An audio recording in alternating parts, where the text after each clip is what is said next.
Allô tout le monde, c'est Michel.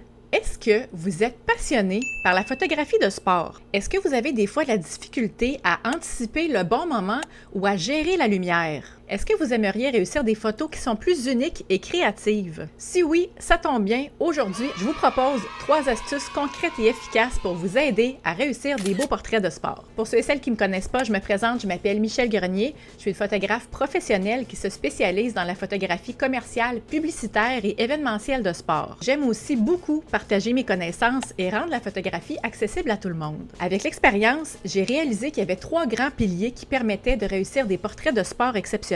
Le premier, c'est de connaître son sport. Le deuxième, c'est de maîtriser la technique de base en photographie. Et le troisième, c'est de développer sa créativité artistique. Et aujourd'hui, je vous partage 3 astuces qui vont vous aider à développer ces 3 piliers-là. Pourquoi on trouve ça aussi fascinant, la photographie de sport? C'est parce que la photographie de sport, c'est pas seulement des actions, c'est des expressions humaines pures, c'est des témoignages d'efforts, de victoires et parfois même de défaites. Les portraits de sport figent ces émotions sur le papier, ou en fait sur nos fichiers numériques, ce qui permet aux spectateurs de ressentir l'âme du sportif. Chaque sportif a une histoire à raconter.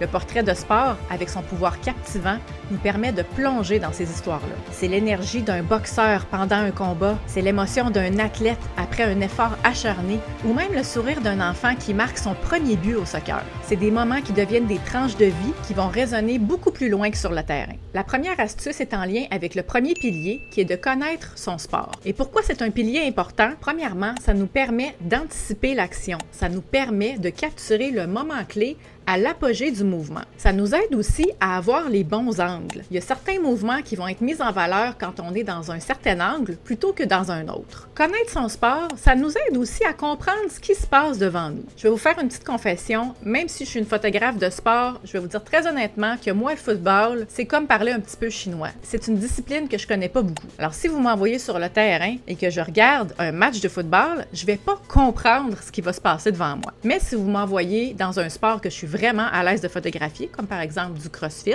je vais savoir exactement ce que ressentent les athlètes. Et un autre avantage de connaître son sport, c'est que ça facilite les interactions. Quand on est sur le terrain, quand on est entouré d'athlètes ou d'arbitres, ou de juges, ou de membres d'une organisation d'une certaine discipline, de connaître le sport, ça va faciliter le contact qu'on va avoir avec eux. Une bonne façon, sinon probablement la meilleure façon de connaître un sport, c'est de le pratiquer soi-même. Je parlais de photographie de CrossFit tout à l'heure. Pour moi, ça a été naturel de prendre de l'expérience et de commencer à photographier avec cette discipline-là parce que mes interactions étaient très naturelles et parce que je pouvais vraiment me projeter dans les personnes que j'étais en train de prendre en photo. Si vous n'êtes pas un grand sportif ou une grande sportive vous-même, vous pouvez connaître un sport soit parce que vous l'arbitrez, ou parce que vous êtes un entraîneur ou une entraîneuse, ou parce que vous regardez beaucoup de sport. La deuxième astuce que j'ai pour vous, c'est relié avec le second pilier, qui est de maîtriser la technique de base en photographie. Maîtriser la technique de base, c'est ce qui vous permet d'avoir des photos nettes, des photos qui n'auront pas de flou de mouvement, à moins que ce soit voulu pour créer un effet artistique. Ça permet aussi de comprendre les angles de la lumière. La lumière, c'est ce qui va mettre en valeur votre sujet, c'est ce qui va créer une ambiance dans votre photo. Et de comprendre les différents angles, ça fait partie d'une photo, d'un portrait de sport qui va être réussi. Connaître la technique de base, c'est aussi de réussir une belle exposition. Une photo sous-exposée, c'est une photo qui va être trop sombre, on va perdre les détails dans les ombres.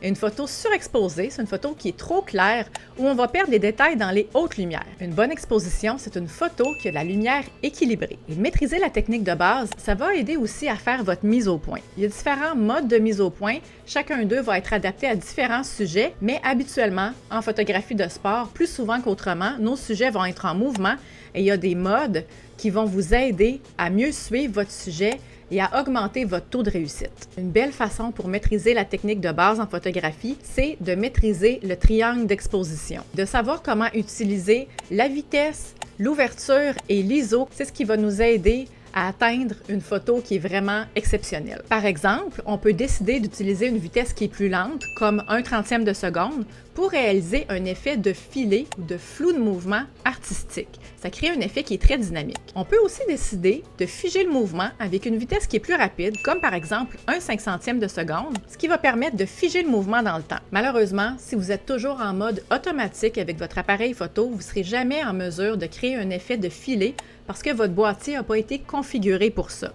Il va falloir que vous basculiez du côté priorité à la vitesse ou en mode complètement manuel. Maîtriser le triangle d'exposition, ça veut aussi dire savoir comment utiliser l'ouverture. Une photo prise avec une grande ouverture, comme une ouverture de f1.8, va avoir beaucoup plus de flou en avant-plan et en arrière-plan qu'une photo avec une plus petite ouverture, comme par exemple f5.6, où il va avoir beaucoup plus d'éléments nets dans votre photo. Et la troisième astuce est reliée au dernier pilier, qui est de développer sa créativité artistique. La créativité artistique, c'est comme rajouter la petite touche de magie, la cerise sur le sundae, pour réussir vraiment des photos uniques. C'est beaucoup en lien avec les émotions, autant les émotions perçues chez le sportif qu'on va prendre en photo, que pour nous-mêmes derrière l'appareil photo. Ce qu'on va ressentir à la prise de vue, ça va avoir un impact sur l'histoire qu'on va raconter dans notre image. La créativité artistique, c'est aussi ce qui nous permet d'être original, de créer des photos qui sont différentes de celles de tous les autres photographes et d'avoir des images qui vont ressortir du lot. Et une belle façon de développer sa créativité artistique,